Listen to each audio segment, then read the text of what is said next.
Hello friends, ഇന്നത്തെ എപ്പിസോഡിൽ ശ്യാമയുടെ കുഞ്ഞിനെ കുറിച്ചുള്ള വിവരങ്ങൾ.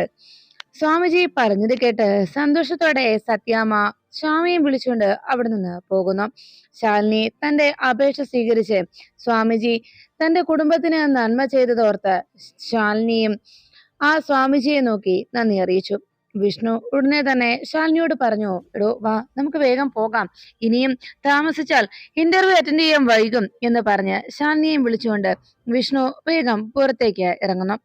അങ്ങനെ ശാലിനിയും വിഷ്ണു അവിടെ നിന്ന് പോയി കഴിയുമ്പോഴേക്കും സ്വാമിജി അവിടെ ഇരുന്നുകൊണ്ട് പറഞ്ഞു, നിങ്ങളുടെ മരുമകൾ പ്രസവിക്കും, നിങ്ങളുടെ മൂത്ത മരുമകൾ എന്ന് അദ്ദേഹം വീണ്ടും ഒരിക്കൽ കൂടി ആ സത്യം ആവർത്തിച്ച് പറഞ്ഞതിന് ശേഷം പുഞ്ചിരിയോടെ വീണ്ടും ധ്യാനത്തിലിരിക്കുന്നു. ഈ സമയത്ത് അങ്ങനെയൊരു സത്യം സ്വയം പറഞ്ഞു കഴിയുമ്പോഴേക്കും അദ്ദേഹം ഒരു കളവ് മറച്ചു വെച്ചില്ല എന്ന ചിന്താഗതിയിൽ അദ്ദേഹം വീണ്ടും ധ്യാനത്തിലേക്ക് മടങ്ങി. അപ്പോഴേക്കും സത്യാമ്മയും ശ്യാമയും കൂടി രോഹിത്തിനെ അന്വേഷിച്ചു വരുമ്പോ രോഹിത് സത്യാമ്മയുടെ ഫോണിലേക്ക് വിളിച്ചു. സത്യാമ്മയെ, ഞാൻ ദാ ഇവിടെ ഉണ്ട് എന്ന് പറഞ്ഞത് സത്യാമ്മ പറഞ്ഞു, ഞങ്ങൾ ദാ വണ്ടിക്ക് അരികിലേക്ക് എത്തിക്കഴിഞ്ഞു. അപ്പോഴേക്കും സത്യാമ്മയെ കണ്ടതോടെ ഫോൺ കട്ട് ചെയ്ത് രോഹിത് വളരെ സന്തോഷത്തോടെ ഇരുവരോടും ചോദിച്ചു, അല്ല വിഷ്ണു ബ്രോ എവിടെ, വിഷ്ണുവിനെ കണ്ടില്ലല്ലോ എന്ന് ചോദിച്ചതും സത്യാമ്മ പറഞ്ഞു, അതെ വിഷ്ണു അവൻ എന്തോ ഹോട്ടലിൽ എന്തോ തിരക്കുണ്ടെന്ന് പറഞ്ഞു, അതുകൊണ്ട് പെട്ടെന്ന് പോണെന്നാ പറഞ്ഞത്. പിന്നെ എന്തായാലും ഒരു കാര്യം ചെയ്യാം, നമുക്ക് വേഗം തന്നെ ശ്യാമയെ ശാരദാമ്മയുടെ അരികിലാക്കിയിട്ട് നമുക്കും പോരാം എന്ന് രോഹിത്തിനോട് സത്യാമ്മ പറഞ്ഞതും രോഹിത് ശരി സത്യാമ്മ എന്ന് സമ്മതിച്ചു. അപ്പോഴേക്കും വിഷ്ണു തന്റെ വണ്ടിയുമായി അവിടേക്ക് എത്തി. വിഷ്ണു വന്നതോടെ സത്യാമ്മയോട് വിഷ്ണു പറഞ്ഞു, അമ്മേ ഹോട്ടലിൽ അത്യാവശ്യ കാര്യം ഉണ്ടായത് കൊണ്ടാ ഞാൻ പോകുന്നത് എന്ന് പറഞ്ഞതും സത്യാമ്മ പറഞ്ഞു, സാരയില്ലടാ, ഞാനും രോഹിത്തും മതി, ശ്യാമയെ വീട്ടിലാക്കിയിട്ട് ഞങ്ങൾ അങ്ങോട്ട് വന്നോളാം എന്ന് പറഞ്ഞത്. എന്നാ ശരി ശ്യാമേ എന്ന് വിഷ്ണു ശ്യാമയോട് യാത്ര പറഞ്ഞു. രോഹിത്ത് വേഗം വിഷ്ണു കൊണ്ടുവന്ന ആ കാറെടുത്ത് സത്യാമ്മയെയും ശ്യാമയെയും കൂട്ടി അവിടുന്ന് പുറപ്പെട്ടു. അങ്ങനെ അവരവിടെ നിന്ന് പോയി കഴിയുമ്പോഴേക്കും വിഷ്ണു വേഗം ശാലിനി വരുന്നുണ്ടോ എന്ന് ശ്രദ്ധിച്ചു. സത്യാമ്മയൊക്കെ പോകാനായി കാത്തു നിന്ന മറിഞ്ഞു നിന്ന ശാലിനിയോട് വേഗം വരാനായി വിഷ്ണു അറിയിച്ചു. വേഗം ശാലിനി വിഷ്ണുവിന്റെ അരികിലേക്ക് വന്നു. അപ്പോഴേക്കും ശാലിനി ചോദിച്ചു, ഇപ്പൊ തന്നെ പോണോ വിഷ്ണുട്ടാ എന്ന് ചോദിച്ചതും ശാലിനിയോട് വിഷ്ണു പറഞ്ഞു, വേഗം തന്നെ നമുക്ക് പോകാല്ലേ, അതാ നല്ലത്, അല്ലെങ്കിലേ ഇനിയും നമ്മൾ ഇവിടെ കാത്തു നിന്നാ ചിലപ്പോ ഇന്റർവ്യൂവിന്റെ സമയം വൈകിയാലോ, അതുകൊണ്ട് വേഗം തന്നെ പോകാം, ഇനി നിക്കണ്ട എന്ന് പറഞ്ഞ് വിഷ്ണു ശാലിനിയോട് വണ്ടിയിൽ കയറാനായി പറയുന്നു. ശാലിനി വേഗം വണ്ടിയിലേക്ക് കയറുമ്പോ സത്യാമ്മ ശ്യാമയുമായി ശാരദാമ്മയുടെ വീട്ടിലേക്ക് പോകുമ്പോൾ സ്വാമിജി പറഞ്ഞ കാര്യങ്ങളായിരുന്നു സത്യാമ്മയുടെ മനസ്സിലാകെ. സീതാദേവിയെ പോലെ ഒരു കുഞ്ഞ് സത്യാമ്മയുടെ വീട്ടുമുറ്റത്തൂടെ ഓടിക്കളിക്കുമെന്ന് പറഞ്ഞത് കേട്ട് സത്യാമ്മ അക്കാര്യം തന്നെ ചിന്തിച്ചുകൊണ്ട് വളരെ സന്തോഷത്തോടെ യാത്ര തുടർന്നു. അപ്പോഴേക്കും വിഷ്ണു ശാലിനിയോട് പറഞ്ഞു, എന്തായാലും രോഹിത്ത് വന്നത് എന്തുകൊണ്ട് നന്നായി, അമ്മയും ശ്യാമയും രോഹിത്തിന്റെ കൂടെ പറഞ്ഞയച്ചല്ലോ, അയാളെ തന്റെ വീട്ടിലേക്ക് പോന്നിട്ടുണ്ട് കേട്ടോ, ഇന്ന് അമ്മ ശ്യാമയെ തന്റെ വീട്ടിൽ കൊണ്ടുവന്നാക്കും. അതെല്ലാം കേട്ട് ഒന്നും മിണ്ടാതെ ശാലിനി അങ്ങനെ ഇരിക്കുമ്പോഴേക്കും വിഷ്ണു പറഞ്ഞു, എടോ എല്ലാം ശരിയാകും, താൻ വിഷമിക്കാതെ, മാത്രമല്ല ആ സ്വാമിജി പറഞ്ഞത് കേട്ടില്ലേ, ഇതോടെ അമ്മയുടെ മനസ്സ് നിറഞ്ഞിട്ടുണ്ട്, അമ്മ വളരെ സന്തോഷത്തോടെയാണ് പോയത് എന്ന് ശാലിനിയോട് വിഷ്ണു പറഞ്ഞു. ആ സമയത്ത് ശാന്തേജി വന്നു നോക്കുന്ന സമയത്ത് ശാരദാമ്മ ആ കിച്ചണിൽ നിന്ന് കാര്യങ്ങളൊക്കെ ശ്രദ്ധിക്കാതെ ഹാളിൽ വന്ന് ആ ചെയറും മറ്റുമൊക്കെ വൃത്തിയായി തൂത്ത് തുടച്ചിടുന്നത് കണ്ടതോടെ ശാന്തിച്ചു ചോദിച്ചു, അല്ല ശാരദാമ്മേ, ഇന്ന് എത്ര പേര് വരുമെന്ന് വല്ലതും പറഞ്ഞോ, അവർക്ക് ചോറ് കാലാക്കണ്ടേ എന്ന് ചോദിച്ചതും സത്യാമ്മ പറഞ്ഞു, പ്രസവത്തിന് ഇടാനല്ലേ വരുന്നത്, എന്തായാലും കുറച്ച് ചോറ് കരുതണം എന്ന് സത്യാമ്മ പറയുമ്പോഴേക്കും ശാരദാമ്മയുടെ വാക്ക് കേട്ടതും പെട്ടെന്ന് ഒരു കാറ് മുറ്റത്ത് നിൽക്കുന്ന ശബ്ദം കേട്ടു. ശാരദാമ്മ പറഞ്ഞു, ഇനിയിപ്പോ അവരായിരിക്കും ശാന്തേ, ഒന്ന് നോക്കിക്കേ എന്ന് പറയുമ്പോൾ ശാന്തേച്ചി വേഗം തന്നെ വാതിക്കലേക്ക് വന്ന് നോക്കി. അപ്പോഴേക്കും സത്യാമ്മയും ശ്യാമയും ഒപ്പം രോഹിത്തും കൂടി പുറത്തേക്ക് ഇറങ്ങി വരുന്നത് ശാന്തേച്ചി കണ്ടു. ഉടനെ ശ്യാമ ആകെ വിഷമത്തോടെ വരുന്നത് കണ്ട് സത്യാമ്മ ചോദിച്ചു, അല്ല നിന്റെ മുഖം എന്താ തെളിയാത്തത് മോളെ, നീ ആകെ സങ്കടത്തിലാണല്ലോ എന്ന് പറഞ്ഞതും ശ്യാമ പറഞ്ഞു, ഏയ് ഒന്നുമില്ല സത്യാമ്മേ. ഉടനെ സത്യാമ്മ രോഹിത്തിനെ നോക്കിയിട്ട് ചോദിച്ചു, അവനെ പിരിഞ്ഞിരിക്കുന്നതിന്റെ സങ്കടമാണോ, സാരമില്ല, അത് വേഗം നിങ്ങൾ മാറുമല്ലോ, മാത്രമല്ല അവൻ ഇടയ്ക്കിടയ്ക്ക് ഇങ്ങോട്ട് വരികയും ചെയ്യും, പിന്നെന്താ എന്ന് ചോദിച്ചപ്പോ ശാന്തേച്ചി വേഗം സത്യാമ്മയുടെ അടുത്ത് ശാരദാമ്മയുടെ അരികിലേക്ക് എത്തിയിട്ട് പറഞ്ഞു, അവര് വന്നു, സത്യാമ്മയും ശ്യാമകുഞ്ഞും ഒക്കെ വന്നിട്ടുണ്ട് എന്ന് ശാന്ത പറഞ്ഞു. ഉടനെ ശാരദാമ്മ പറഞ്ഞു, എന്നാ നീ വേഗം ചെന്ന് ആ ആരതിത്തട്ട ഇങ്ങ് എടുത്തോണ്ട് വാ എന്നറിയിച്ചു.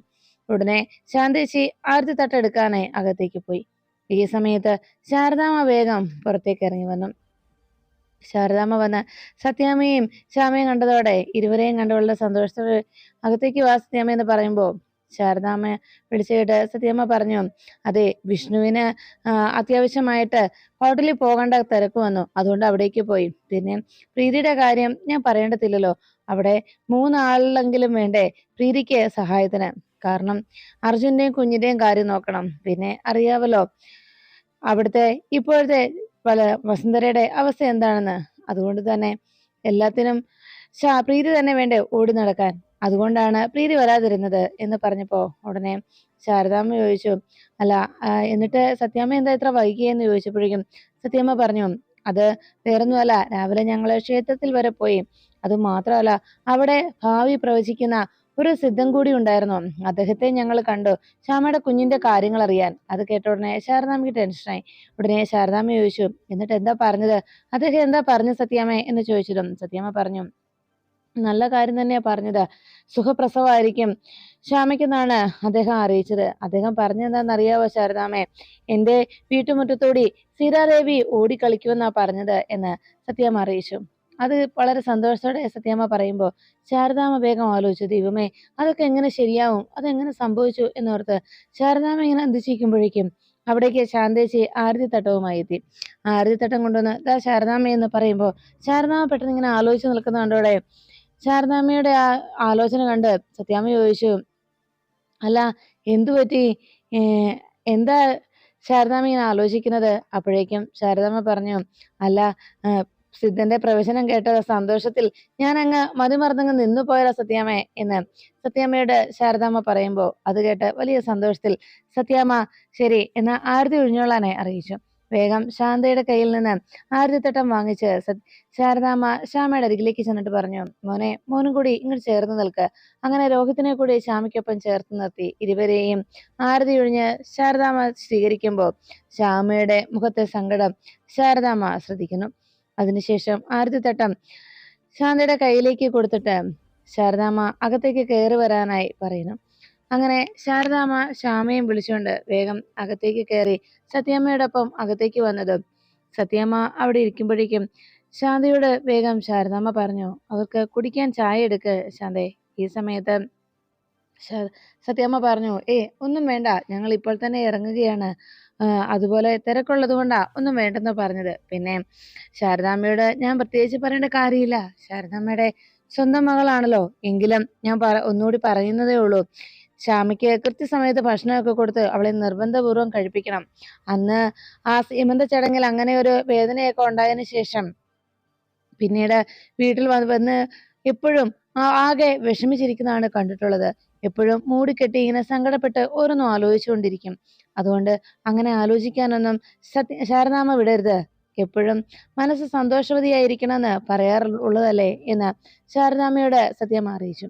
അതെല്ലാം കേട്ടതും ശാരദാമ്മ പറഞ്ഞു, ഒന്നുകൊണ്ട് സത്യാമ്മ പേടിക്കണ്ട, ഞങ്ങള് എല്ലാം നോക്കിക്കോളാം എന്ന് പറഞ്ഞു. അപ്പോഴേക്കും സത്യാമ്മ പറഞ്ഞു, എന്തായാലും മോളെ ഇങ്ങോട്ട് വിടുന്നതിന് എനിക്ക് താല്പര്യം ഉണ്ടായിട്ടല്ല, വീട്ടിൽ തന്നെ എല്ലാം നോക്കണമെന്ന് തന്നെയാണ് ഞാൻ ആഗ്രഹിച്ചതും. പക്ഷെ ഇതിങ്ങനൊരു ചടങ്ങായതുകൊണ്ട് മാത്രമാണ് ശ്യാമ ഇവിടെ കൊണ്ടുവന്ന് വിട്ടത് എന്ന് സത്യാമ്മ അറിയിച്ചു. അത് കേട്ടതും ശാരദാമ്മ പറഞ്ഞു, സത്യാമ്മ പേടിക്കണ്ട, ഞാൻ നോക്കിക്കോളാം. അപ്പോഴേക്കും സത്യാമ്മ പറഞ്ഞു, ഇപ്പോ ഇങ്ങോട്ട് വരുന്ന സമയത്ത് വീണ്ടും ആകെ വിഷമത്തിലായി. അത് രോഹിത്തിനെ പിരിഞ്ഞിരിക്കുന്നതിന്റെ സങ്കടം കൂടിയുണ്ട് മനസ്സിൽ. എന്തായാലും മനസ്സെപ്പോഴും ഇങ്ങനെ സങ്കടപ്പെട്ടിരിക്കാനുള്ള ഇടവരുത്തരുത്, എപ്പോഴും ഇങ്ങനെ ഓരോന്നും ആലോചിച്ചിരിക്കുന്നതിന് ശാരദാമ്മ അനുവദിക്കുകയും ചെയ്യരുത് എന്ന് സത്യാമ്മ ഓർമ്മിപ്പിച്ചു. ശ്യാമയോടും സത്യാമ്മ പറഞ്ഞു, സമയത്ത് ഭക്ഷണം കഴിക്കുകയും കൃത്യസമയത്ത് ഉറങ്ങുകയൊക്കെ ചെയ്തോണം കേട്ടോ, നന്നായി ഭക്ഷണം കഴിക്കണം, ജ്യൂസും ഫ്രൂട്ട്സും ഒക്കെ ധാരാളം കഴിച്ചോണം എന്നൊക്കെ സത്യാമ്മ ഓർമ്മിപ്പിച്ചു. എല്ലാം കേട്ട് കഴിഞ്ഞപ്പോഴേക്കും ഉടനെ സത്യാമ്മയോട് രോഹിത് ചോദിച്ചു, അല്ല ഇതിപ്പോ സത്യാമ്മ എത്രാമത്തെ പ്രാവശ്യമായി പറയുന്നത് എന്ന് ചോദിച്ചതും സത്യാമ്മ ഉടനെ രോഹിത്തിനോട് ചോദിച്ചു, പിന്നെ ഞാനല്ലാതെ പിന്നെ ആരാണ് അതൊക്കെ പറയേണ്ടത് എന്ന് രോഹിത്തിനോട് സത്യാമ്മ ചോദിക്കുമ്പോൾ രോഹിത് ചിരിച്ചുകൊണ്ട് നിന്നു. അതിനുശേഷം സത്യാമ്മ വേഗം ശാരദാമ്മയോട് പറഞ്ഞു, അതെ, എന്നാ ഞങ്ങൾ അങ്ങോട്ട് ഇറങ്ങിക്കോട്ടെ എന്ന് ചോദിച്ച് സത്യാമ്മ എഴുന്നേറ്റതും ഉടനെ ശാരദാമ്മ ചോദിച്ചു, അല്ല ഇവിടെ വരെ വന്നിട്ട് ഒരു ഗ്ലാസ് ചായ പോലും കുടിക്കാതെ പോന്നെ എങ്ങനെയാ?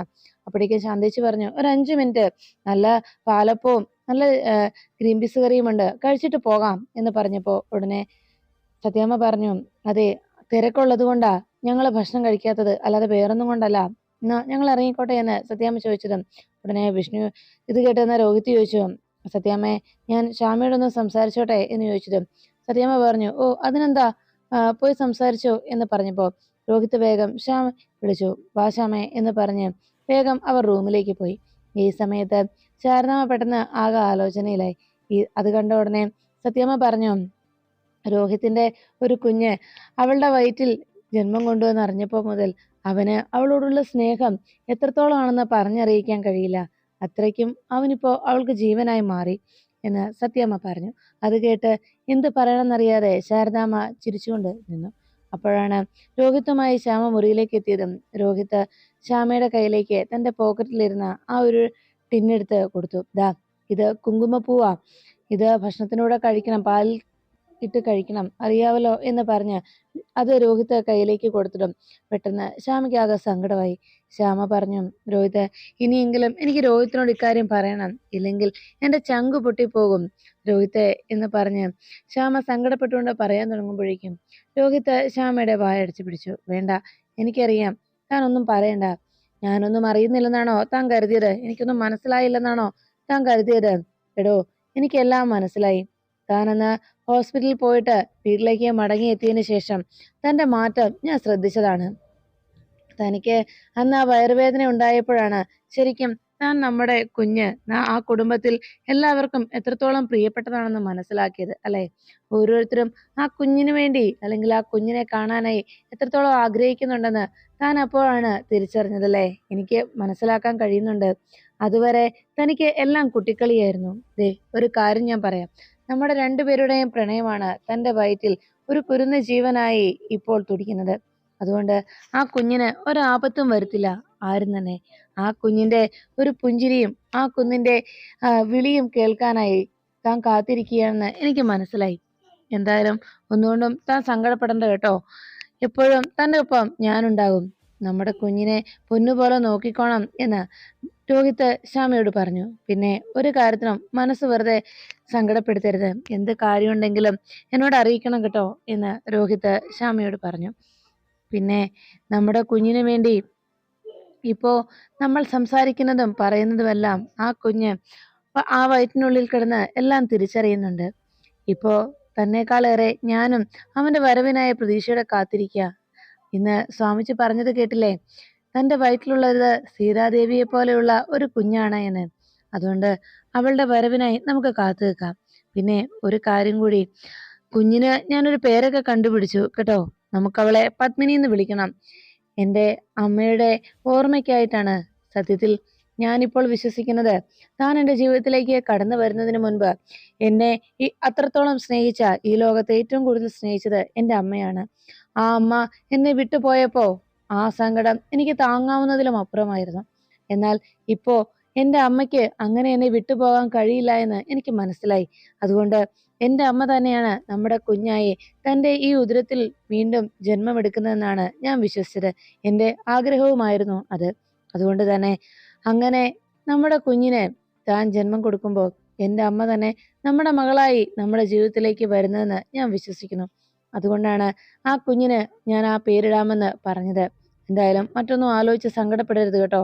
എപ്പോഴും സന്തോഷവതിയായി തന്നെ ഇരിക്കണം എന്ന് പറഞ്ഞ് രോഹിത് ശ്യാമയുടെ നെറുകയിലൊന്ന് ഉമ്മ വെച്ചിട്ട്, എന്നാ ഞാൻ ഇറങ്ങട്ടെ എന്ന് പറഞ്ഞ് യാത്ര പറഞ്ഞ് രോഹിത് അവിടെ നിന്ന് ഇറങ്ങി. അപ്പോഴേക്കും ശ്യാമ ആകെ സങ്കടത്തിലായി. ഇപ്പോഴെങ്കിലും സത്യം രോഹിത്തിനോടെങ്കിലും പറയാമെന്ന് കരുതിയ ശ്യാമ രോഹിത്ത് തന്റെ കയ്യിലേക്ക് ആ കുങ്കുമപ്പൂ കൂടി വെച്ച് തന്നപ്പോ ഇതിനേക്കാളേറെ തനിക്കിനി അഭിനയിക്കാൻ കഴിയില്ല എന്ന് തീരുമാനിച്ചുറച്ചതുപോലെ സത്യം പറയാൻ ശ്രമിച്ചിട്ടും അതിന് കഴിയാതെ പോയതിന്റെ നിരാശയിൽ ആ തന്റെ കയ്യിൽ തന്ന ആ ഡെപ്പിയിലേക്ക് നോക്കി വിഷമത്തോടെ ശ്യാമയിരുന്നു. അപ്പോഴേക്കും സത്യാമ്മ ശാരദാമ്മയോട് പറഞ്ഞു, പിന്നെ ശാരദാമ്മേ, ഞാൻ ശ്യാമയ്ക്ക് വേണ്ട ചില സാധനങ്ങളൊക്കെ ഇങ്ങോട്ട് കൊടുത്തയക്കാം കേട്ടോ എന്ന് പറഞ്ഞതും ശാരദാമ്മ പറഞ്ഞു, അതിന്റെ ആവശ്യം എന്താ ശാരദാമ്മ? സത്യാമ്മേ, ഇവിടെ എന്ത് വേണമെന്ന് പറഞ്ഞാലും ഞാനത് കൊടുക്കുമല്ലോ എന്ന് പറഞ്ഞപ്പോഴേക്കും ഉടനെ സത്യാമ്മ പറഞ്ഞു, അതൊന്നും സാരമില്ല ശാരദാമ്മേ. അങ്ങനെ സംസാരിച്ചുകൊണ്ടിരിക്കുമ്പോഴേക്കും രോഹിത് അവിടേക്ക് എത്തി. അല്ല, ശ്യാമ എവിടെ എന്ന് രോഹിത്തിനോട് സത്യാമ്മ അന്വേഷിച്ചു. അപ്പോഴേക്കും രോഹിത് പറഞ്ഞു, ആള് ഇപ്പോഴും ആകെ വിഷമത്തിലാ സത്യാമ്മേ എന്ന് പറഞ്ഞതും സത്യമ്മ പറഞ്ഞു, ആ അത് പിന്നെ നമ്മള് ഇപ്പൊ പോകുന്നില്ലേ, അതിന്റെ സങ്കടമായിരിക്കും. എന്തായാലും ഞാൻ പറഞ്ഞൊക്കെ ഓർമ്മയുണ്ടല്ലോ ശാരദാമ്മേ, എന്താവശ്യം ഉണ്ടെങ്കിലും എന്ത് കാര്യം ഉണ്ടെങ്കിലും അപ്പൊ തന്നെ ഞങ്ങളെ വിളിച്ചേക്കണം എന്ന് പറഞ്ഞത്. ഉടനെ സത്യാമ്മയോട് ശാരദാമ്മ പറഞ്ഞു, ശരി അത് ചെയ്തോളാം, അങ്ങനെ തന്നെ ചെയ്തോളാം എന്ന് പറഞ്ഞതും എന്നാ നമുക്ക് ഇറങ്ങിയാലോ എന്ന് രോഹിത്തിനോട് സത്യാമ്മ ചോദിച്ചു. ശരിയെന്ന് രോഹിത്ത് സമ്മതിച്ചതും സത്യാമ്മ ശാന്തയോടും ശാരദാമ്മയോടും എന്നാ ഞങ്ങൾ ഇറങ്ങട്ടെ എന്ന് പറഞ്ഞ് യാത്ര പറഞ്ഞ് അവിടെ നിന്ന് ഇറങ്ങുന്നു. അവരെ യാത്ര അയക്കാനായി ശാരദാമ്മയും ശാന്തേച്ചിയും കൂടി പുറത്തേക്ക് വന്നു. അങ്ങനെ സത്യാമ്മ കാറിലേക്ക് കയറാൻ തുടങ്ങുന്ന സമയത്ത് ശാരദാമ്മയുടെ അരികിലെത്തി രോഹിത്ത് പറഞ്ഞു, ശാരദാമ്മേ എന്നാ ഞങ്ങൾ ഇറങ്ങട്ടെ, എന്തെങ്കിലും കാര്യമുണ്ടെങ്കിൽ ഞങ്ങളെ വിളിച്ചാൽ മതി കേട്ടോ എന്ന് പറഞ്ഞ് രോഹിത്തും സത്യാമ്മയും കൂടി ശാരദാമ്മയുടെ യാത്ര പറഞ്ഞ് ഇറങ്ങി. അങ്ങനെ അവർ കാറിൽ കയറി അവിടെ നിന്ന് പോകുന്നത് കണ്ടതോടെ ശാരദാമ്മ കുറച്ചു നേരത്തേക്ക് ആലോചിച്ചു നിന്നു. ശ്യാമ ആകെ വിഷമത്തിലാണെന്ന് ശാരദാമ്മയോട് സത്യാമ്മയും രോഹിത്തും പറയുമ്പോൾ അതിന്റെ കാരണം അറിയാവുന്ന സത്യാമ്മ ശ്യാമ എന്ത് ചെയ്യുകയായിരിക്കും, ശ്യാമ ഇപ്പോ എന്തെടുക്കുകയായിരിക്കും എന്നറിയാനായി വേഗം ശാരദാമ്മ ശ്യാമയുടെ റൂമിലേക്ക് എത്തി. ആ സമയത്ത് ശ്യാമ തന്റെ കയ്യിൽ രോഹിത്ത് ഏൽപ്പിച്ചിട്ട് പോയ ആ ഡപ്പിയിലേക്ക് നോക്കി വിഷമത്തോടെ ശ്യാമ ഇരിക്കുന്നത് കണ്ടു. എന്തായിരിക്കും കാര്യം എന്നറിയാതെ സംശയത്തോടെ ശാരദാമ്മ ശ്യാമയെ നോക്കുന്നു.